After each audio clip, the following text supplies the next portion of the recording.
Hey everybody, it's Retro Knight. Surrender now or prepare to fight. You guys saw that thumbnail that took me an exclusively long 3 hours to make. Today we are, I guess, rocking into this brand new competition, which is going to be the double battle competition for the Global Challenge 2025 Masters Division. I know what you're going to say, I've missed it several times. And, you know what they say, third time's the charm, and now I've got the entirety of the Masters 25 competition for you guys right here. Alright, let's hop right into it. I decided to jump into Meowscarada for a couple of reasons. Number one, I've already wide-guarded on the first turn with Stonejourner. Can I mention, first off, that's one reason why I love Stonejourner is flipping wide-guard, man. What a great move for a great Pokemon. Really cool Pokemon to also have on the field alongside a supportive role, having the Power Spot ability, which is one of my thoughts that I had on this turn, having the Power Spot alongside the Meowscarada to boost whatever attack I go for alongside Protean, and also to Brick Block his Ursaluna from going for a terrestrialized Hyper Voice.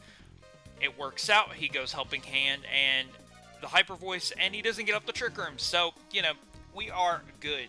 I could Copycat the Hyper Voice for pretty much no reason, or I could just terrestrialize and go for a Grass boosted Flower Trick, which not only will be boosted by Protean Stab and Terrestrialization, but Power Spot alongside that. Luckily, Farigiraf doesn't have redirective abilities in the vein of the other Psychic type. Looking at you, Indeedee. Speaking of, he actually switches out to Elephant.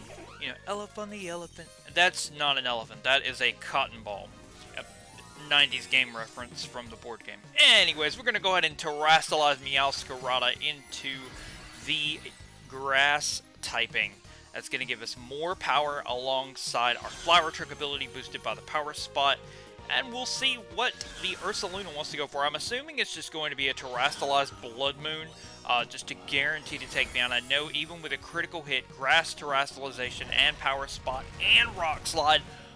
Come on, get the flinch! No, here comes the terrestrialized Blood Moon, and Meowscarada isn't the most, air quote, defensive Pokemon of the bunch, other than swapping types. So that is way more than enough power to absolutely one-shot Meowscarada. I'm not running a Focus Sash Meowscarada, so that is the thing. I believe I have King's Rock to go alongside the moves that I have, and Copycat. With the moves that I have, they hit multiple times, and that also do guaranteed crit damage, and a lot of other things boost alongside Power Spot. The King's Rock seemed to be one of the better moves to use. Now I'm going to get my Special Defense boost up on Stonejourner and Tyranitar, since I am regular Rock typing. With Stonejourner, I will get my Special Defense boost, which will help me to downsize this Ursaluna. We've also got to see what we want to go for here. We could just go double Rock Slide. We could go Knock Off into Rock Slide. We could also protect Tyranitar. Now, he knows the sand is coming for him. His time is up. It's like an hourglass, and it is stretching down to the last couple of grains of sand on the time clock of this Ursaluna. I just decided to go for a Protect, and the Tyranitar, see if they just want to go straight away for the Moonblast. Guys, Elephant the elephant, it's in my head, I'm so sorry. So the Moonblast does not go through with the Protect. It wouldn't have done that much damage anyway, since I do have max HP, and we do have max Special Defense through the Sandstorm. The Rock Slide does a pretty significant roll its Rock Slide. Significant chunk of damage to both Pokemon, bringing Whimsicott down to the point that I believe after a Sandstorm and one hit from Tyranitar, I'll be able to take out both of the opposition on their side. So that is really, really cool.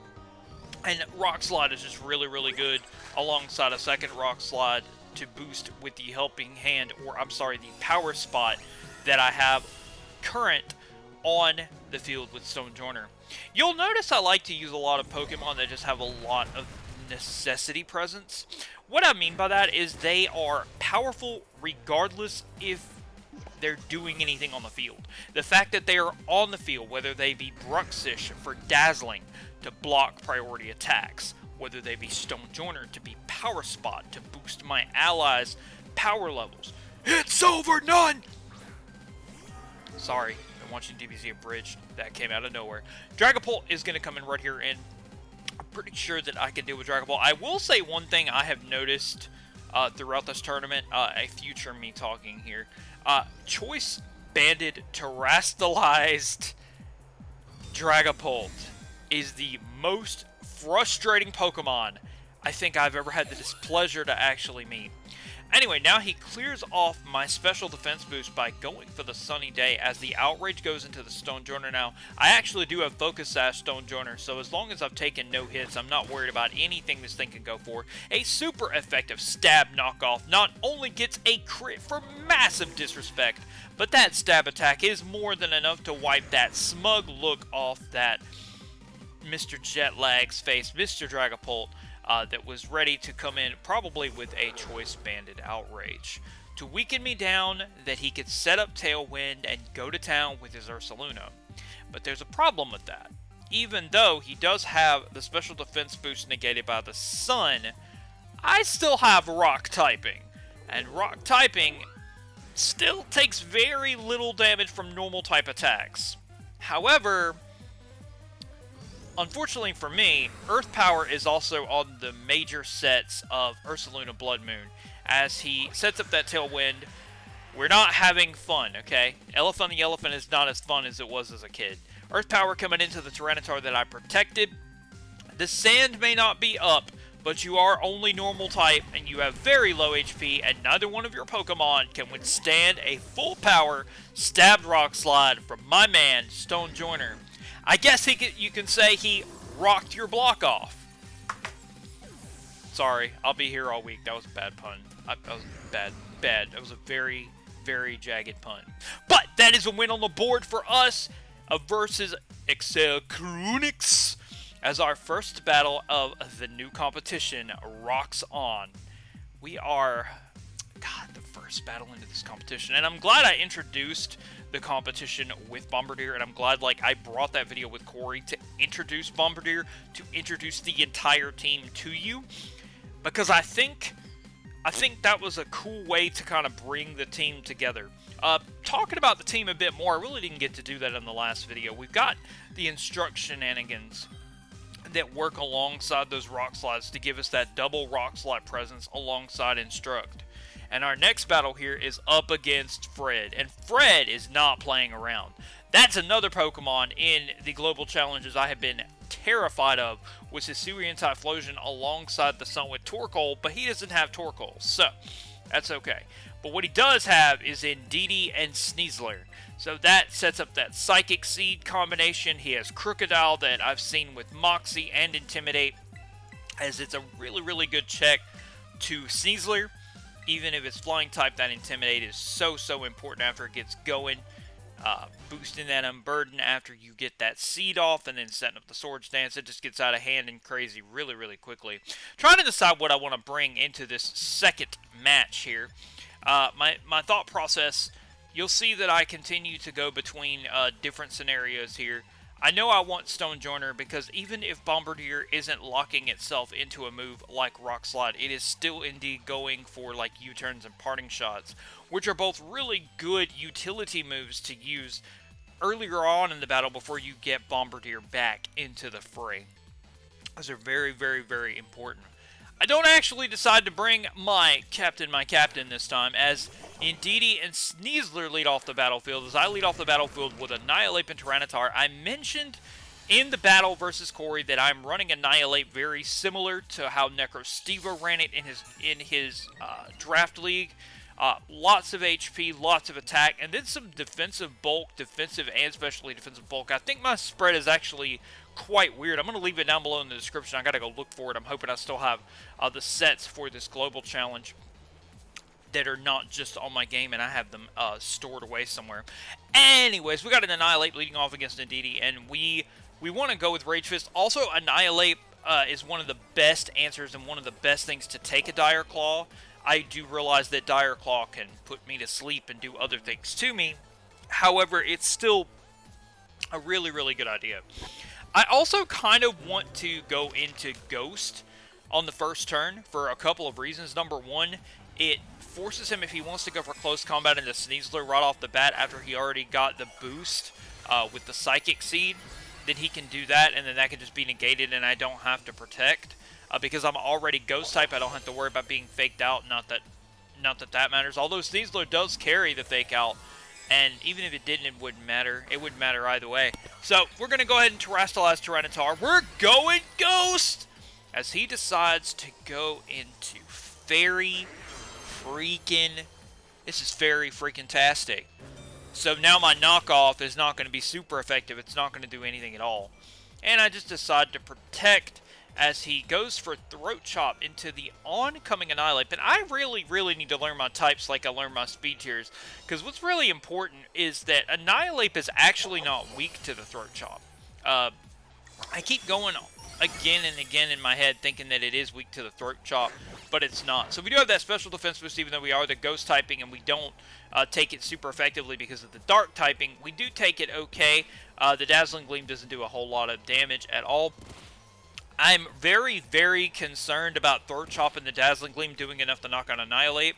Even with my investment, I am not comfortable or feeling like I can take both of those attacks and live to tail.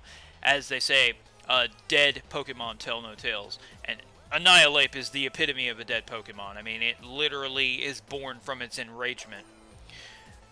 There we go. So I decided that Rage Fist into Sneasler is the way. If I take a couple of hits from this thing, that's fine. I am hoping he will just want to go for Helping Hand and not follow me. Though, it's kind of crazy to think that he wouldn't go for Follow Me just because there's no reason not to.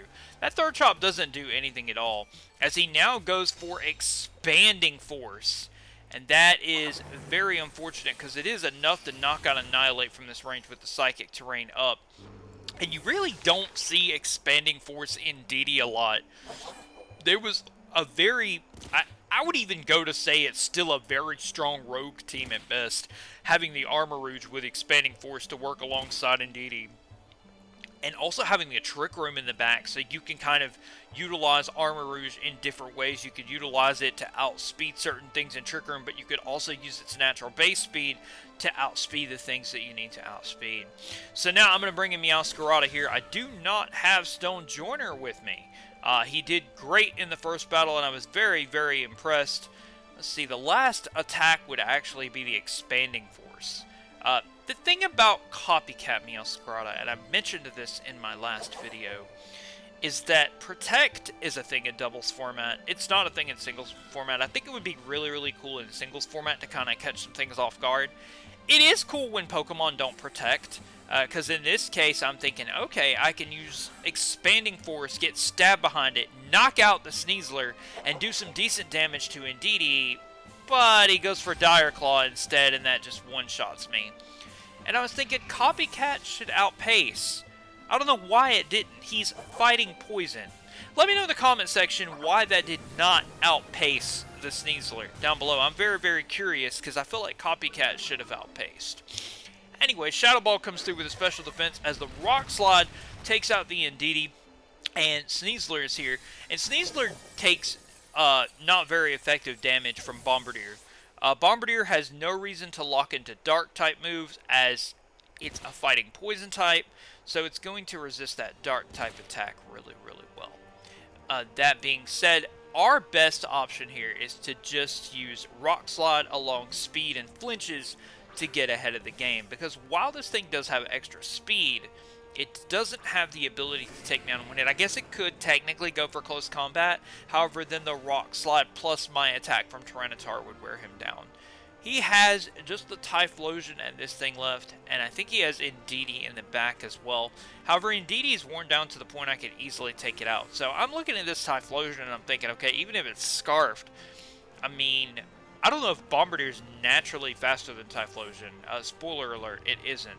However, I go for Helping Hand, Rock Slide, because I know Bombirdier, this is the best chance for Bombirdier to do something. As a Dire Claw comes in, 43, we do not get slept, do not get poisoned. The Rock Slide one-shots the Typhlosion with that essential pseudo-stab Rocky payload. Hisuian Typhlosion is out of the picture. Very nice. And I actually am incorrect. I haven't seen his final Pokemon, and his final Pokemon is none other than, you guessed it, Dragonite. Now, we do not have Rock typing. That means Extreme Speed is a thing. If he wants to go for that, he can easily knock me out from here. What I was thinking is, okay, Multi-scale is a thing, but if I bring it down to the point of flinch range or I go double Rock Slide, both Pokemon should actually faint here. I don't see any scenario in which this works out, even if they target into the Tyranitar. The Throat Chop comes into the Tyranitar. From this range, it definitely knocks me out. I believe the Dragonite is not going to go for extreme speed, so we are banking on the Bombirdier here to do what it needs to do, to go for the Rock Slide, flinch, and knock out the targets. We do not bring Dragonite down to the point. We do not bring Sneasler down to the point. And that final Ice Spinner is enough to spin us out of our victory. Thank you guys. More competition and videos, streams, and content is on the way on all the channels. Thank you guys so much for subscribing and watching. And guys, if you like that thumbnail, you got to hit the like button. 3 hours of hard work. See you guys on the next one. Power on, power off.